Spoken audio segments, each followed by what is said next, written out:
Zee 24 तास एक पाऊल पुढे। भूषण करंदीकर आनंदवारीत आपलं स्वागत।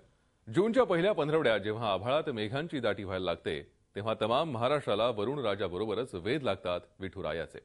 वर्षानुवर्षांच्या अनाम ओढीनं वारकऱ्यांची पावलं पंढरीकडे धाव घ्यायला लागतात। तुकोबा ज्ञानोबांच्या पालख्या प्रस्थान ठेवतात आणि सुरू होते आनंदवारी।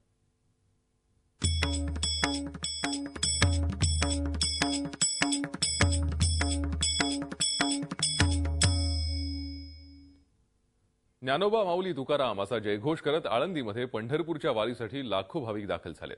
संत ज्ञानेश्वरांच्या पालखीचं आज आळंदीतून प्रस्थान होणार आहे। माऊलींच्या पालखीत सहभागी होण्यासाठी अलंकापुरी वारकऱ्यांनी गजबजून गेली आहे। राज्यभरातून हजारो भाविक आळंदीत दाखल झाले। पालखी प्रस्थानाचा हा सोहळा याची देही याची डोळा अनुभवण्यासाठी भाविकांनी आळंदीत एकच गर्दी केली आहे। पहाटेपासूनच दर्शनासाठी भाविकांनी रांगा लावल्यात। दुपारी 3 वाजल्यानंतर पालखी पुढे चालणाऱ्या मानाच्या दिंड्यांचा महाद्वारातून प्रवेश झाला। आता वारकऱ्यांना आस लागली आहे माऊलींच्या पालखीच्या प्रस्थानाची। टाळ मृदुंगांच्या गजरानं अलंकापुरी दुमदुमून गेली आहे आणि आता सर्व वारकऱ्यांना ओढ लागली आहे ती माऊलींच्या पालखीच्या प्रस्थानाची। या प्रस्थान सोहळ्यासाठी हजारो वारकरी राज्यभरातून इथे दाखल झालेत। त्याचबरोबर या पालखीसोबत चालणाऱ्या अनेक मानाच्या दिंड्याही इथे पोहोचलेल्या आहेत। आता माऊलींच्या पालखीच्या प्रस्थान सोहळ्याची सगळेच वाट पाहत आहेत। काही वेळातच हा प्रस्थान सोहळा सुरू होईल। या संदर्भात आपण अधिक माहिती घेऊयात। आमचे प्रतिनिधी अमित जोशी सध्या अलंकापुरीत आहेत। अमित, किती वेळ राहिला आता या प्रस्थान सोहळ्याला? कधी सुरू होईल हा प्रस्थान सोहळा?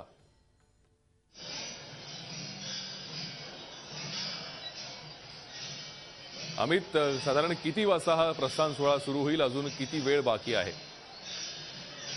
कुठल्याही क्षणी माऊलींची पालखी बाहेर येऊ शकते। माऊलींच्या पादुकांची प्राणप्रतिष्ठा झालेली आहे, पूजा झालेली आहे, आरती झालेली आहे आणि सजवलेल्या पालखीमध्ये आतमध्ये माऊलींची पालखी ठेवण्यात आलेली आहे। मात्र आता कुठल्याही क्षणी माऊलींची पालखी ही बाहेर येऊ शकते, कारण जो अश्व आहे ज्यावर माऊली स्वतः आरूढ होतात तो सुद्धा मंदिरात जाऊन त्याने माऊलींच्या पालखीसमोर तो नतमस्तक झालाय। माऊलींचा अश्व सुद्धा आता या मंदिराच्या बाहेर पडलेला आहे। त्याच्यामुळे कुठल्याही क्षणी माऊलींची पालखी ही आता बाहेर येऊ शकते, त्याचीच प्रतीक्षा आता इथले सर्व वारकरी करत आहेत। 2 वाजल्यापासून मानाच्या दिंड्या या मंदिरामध्ये दाखल झाल्या, त्या फेर धरून नाचत होत्या। वारकरी टाळ मृदुंगाच्या नादावर नाचत होते। या ठिकाणी जवळपास आता 4 तास उलटून गेलेले आहेत।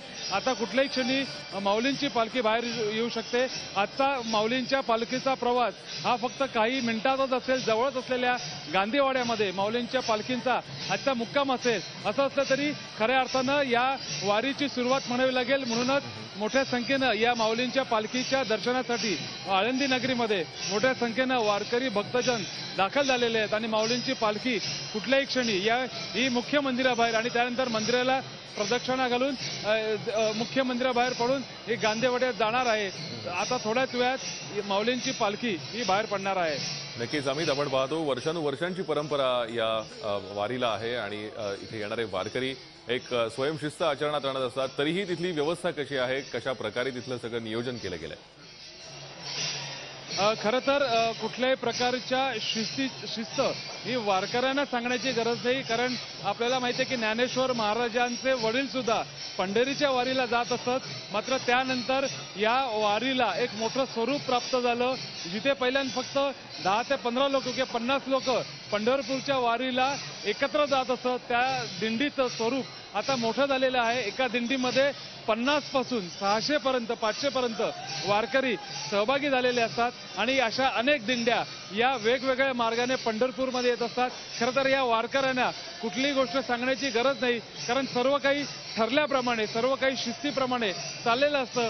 पोलीस फौजफाटा अर्थातच या माऊलीच्या संरक्षणासाठी किंवा वारकऱ्यांच्या संरक्षणासाठी मोठ्या प्रमाणात दिमतीला असला तरी पोलिसांना फारसं काम राहत नाही अशीच म्हणण्यासारखी परिस्थिती आहे। कारण प्रत्येक दिवस दुपारची विश्रांती, संध्याकाळची विश्रांती सर्व काही ठरल्याप्रमाणे असतं, रस्ते ठरल्याप्रमाणे असतात आणि वारकऱ्यांमध्ये सुद्धा चालण्याची शिस्त असते, पालखीच्या पुढे कुठल्या दिंड्या असाव्यात, पालखीच्या मागे कुठल्या दिंड्या असाव्यात, हे सर्व काही ठरल्याप्रमाणे असतं. आणि जी लोक दिंडीमध्ये सहभागी होत नाहीत, पालखीमध्ये सहभागी होत नाहीत आणि स्वतंत्रपणे पालखी बरोबर हे जात असतात पंढरपूरच्या दिशेने, ती सुद्धा जसं काही सगळं ठरलेलं आहे त्या पद्धतीने जात असतात. सकाळच्या आरतीनंतर 6 वाजल्यानंतर पालखीच्या प्रस्थानाला सुरुवात होते, पालखीच्या मार्गक्रमणाला सुरुवात होते आणि ठराविक पद्धतीने ज्या ज्या ठिकाणी विश्रांती असते त्या ठिकाणी सर्वजण थांबतात, विश्रांती घेतात आणि पुढच्या मार्गाकडे जातात. त्याच्यामुळे हे आणि ही वारी किंवा या सगळ्या दिंड्या वर्षानुवर्ष अशाच शिस्तीनं पंढरपूरकडे जात आहेत आणि आजच्या आधुनिक काळात सुद्धा पंढरपूरकडे जाण्याचा त्यांचा मार्ग हा असाच शिस्तीचा आहे. त्याच्यामुळे किती पोलीस फौजफाटा असला, किती मालकं सेवेसाठी असली तरी वारकरी त्यांच्या नेहमीच्या पद्धतीनं कुठली गडबड गोंधळ न होता, शिस्त न मोडता हे पंढरपूरकडे जात असतात. आजचा दिवस सुद्धा हा जरी नवीन असला तरी हा नेहमीसारखाच आहे. नेहमीप्रमाणे शिस्तीनं वारकरी तसंच त्यांच्या दिंड्या या मंदिरात दाखल झालेल्या आहेत, क्रमाक्रमाने पुढे सरकत आहेत आणि क्रमाक्रमाने मंदिराच्या बाहेर सुद्धा पडताना दिसत आहेत. नक्कीच अमित, आपण या दृश्यांमधून पाहू शकतो एक वेगळा उत्साह या सगळ्या वारकऱ्यांमध्ये दिसून येतोय. अत्यंत भक्तिमयचं वातावरण इथे आपल्याला पाहायला मिळतंय. आबालवृद्ध या खरं तर वारीमध्ये सहभागी होत असतात, काही छोटे वारकरी सुद्धा या वारीमध्ये आहेत. एकूणच वातावरण भक्तिमय आहे. पाऊस या सोहळ्याला हजर आहे का?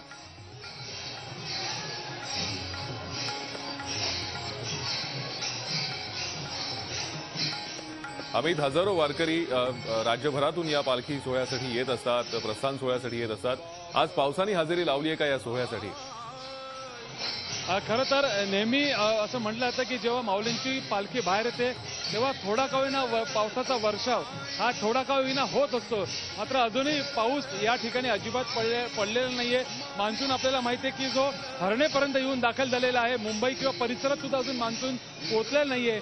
सर्वांना माऊलींच्या पालखी बरोबर या पावसाची सुद्धा अपेक्षा असते, कारण ही रीतच आहे किंवा ही गोष्ट गेली अनेक वर्ष घडत आहे की जेव्हा जेव्हा माऊलींची पालखी असेल, तुकारामांची पालखी असेल, ही जेव्हा बाहेर पडते तेव्हा पालखी बाहेर पडल्यानंतर पुढचे 4-5 दिवस हे पावसाचे असतात. तुरळक का होईना पावसाची हजेरी असते, पाऊस सगळ्यांना भिजून जातो आणि मग मात्र पाऊस विश्रांती घेतो आणि थेट पंढरपूरला जेव्हा आषाढी एकादशी असते त्यावेळेला मात्र दमदार हजेरी लावतो असतात. मात्र आजचं चित्र घ्यायचं वेगळं आहे. आकाश ढगाळलेलं असलं तरी अजूनही पावसाने हजेरी लावली नाहीये, म्हणावं तेवढा पाऊस पडलेला नाहीये. त्याच्यामुळे माऊलींच्या पालखी बरोबर वारकरी असून देत, आळंदी नगरीतील रहिवासी असून देत, हे पावसाची ही तेवढीच आतुरतेने वाट बघताना दिसत आहेत. नक्कीच अमित, धन्यवाद या सविस्तर माहितीसाठी. आपण पाहतोय माऊलींच्या पालखीचा प्रस्थान सोहळा आता काही वेळातच सुरू होणार आहे. काही क्षणातच माऊलींची पालखी आता प्रस्थान ठेवणार आहे. त्यासाठी हजारो भाविक, हजारो वारकरी आळंदीमध्ये जमलेले आहेत, या पालखी सोहळ्यात सहभागी झालेले आहेत. आबालवृद्ध या पालखी सोहळ्यात सहभागी दिसत आहेत. पावसाची हजेरी मात्र अजून तिथे लागलेली नाहीये. माऊलींच्या पालखीपुढे चालणारे अश्व हे सगळ्यांच्याच श्रद्धेचं आणि आकर्षणाचं केंद्र. काय आहे या अश्वांचा इतिहास? या अश्वांविषयी वारकऱ्यांच्या मनात नेमकी काय आहे श्रद्धा? पाहूया. वारीमध्ये सगळ्यात मोठं आकर्षण असतं ते ज्ञानेश्वर माऊलींच्या पालखीचं आणि या ज्ञानेश्वर माऊलींच्या पालखीमध्ये आणखी एक आकर्षणाचा केंद्रबिंदू असतो, तो म्हणजे माऊलींचा घोडा. आपण या ठिकाणी बघू शकताय की माऊलींचा घोडा या ठिकाणी उभा आहे आणि या घोड्याचं दर्शन घेण्यासाठी सुद्धा मोठ्या संख्येनं वारकरी या ठिकाणी येत आहेत, घोड्याचं दर्शन घेत आहेत. हा घोडा माऊलींच्या पालखीच्या सगळ्यात पुढे चालत असतो आणि या घोड्यावर स्वतः माऊली आरूढ झालेले आहेत, ज्ञानेश्वर माऊली आरूढ झालेले आहेत, अशी वारकऱ्यांची श्रद्धा आहे. या घोड्याची देखरेख करणारे वैजनाथ आपल्याबरोबर आहेत. दादा, काय सांगाल की या घोड्याची तुम्ही देखरेख कशी करता आणि या घोड्याला तुम्ही कुठून कुठे आणलेलं आहे? हे कर्नाटकातून चिक्कोडीपासून ते अंकली गाव म्हणून आहे, शितोळे अंकली म्हणून. ते शितोळे सरकारांचे आम्ही सेवक आहोत. घोड्यासोबत आम्ही आणतो. याशिवाय चालत इचलकरंजी असे आपण चालत येतो, सांगली, मिरज, सातारा, कराड असे चालत येतो. याशिवाय इथून आल्यानंतर प्रस्थान झाल्यानंतर पुन्हा आणखी इथून आम्ही पंढरपूरला चालत जातो, वाकरी असं चालत जातो. आज 18 वर्ष झाले मी बेळगावहून येत होतो, त्यांची सेवा करायला आहेत तिथं. एवढी या माऊलींच्या घोड्यापुढे गर्दी का असते? लोकांना काय आकर्षण वाटतं? म्हणजे सोबत आता ज्ञानेश्वर माऊलींचे आहेत, म्हणजे प्रत्यक्षात माऊलीचं दर्शन घेण्याकरता त्यांनी असं वाटतात प्रत्येक वारकऱ्यांना की हे आता आपले माऊली श्रद्धा आहेत म्हणून. आणि 27 नंबर घोडे दिंडी समोर असते, त्याच्यानंतर आमचे घोडे असतात, त्यानंतर पाठीमागं सगळं सोहळा असतो. खड्या रिंगण आणि गोल रिंगण आम्ही करत जातो. यायची रिंगणामध्ये हा घोडा जोरात धावतो. तो माऊलींचा जो पांढरा जो घोडा आहे त्याच्यावरती स्वारी केलेले असते, तुकाराम कोळी म्हणून आहेत ते बसलेले असतात आणि ते माऊलींचा घोडा मोकळा असतो. मोकळा असतो. आपण बघितलं की हा जो घोडा आहे तो हा शितोळे सरकार म्हणजेच बेळगावमधील अंकली गावातील शितोळे सरकार यांच्याकडनं हा घोडा दरवर्षी देण्यात येतो आणि यासाठी कित्येक वर्षांची परंपरा आहे. गेले कित्येक वर्ष त्यांच्या घराण्यातून हा घोडा माऊलींच्या पालखीसाठी खास देण्यात येतो. पालखीमध्ये अशा अनेक गोष्टी दिसतील की त्याला अनेक वर्षांची परंपरा या ठिकाणी आपल्याला पाहायला मिळेल. झी 24 ताससाठी मंगेश भिसेसह अमित जोशी, आळंदी. झी 24 तास एक पाऊल पुढे.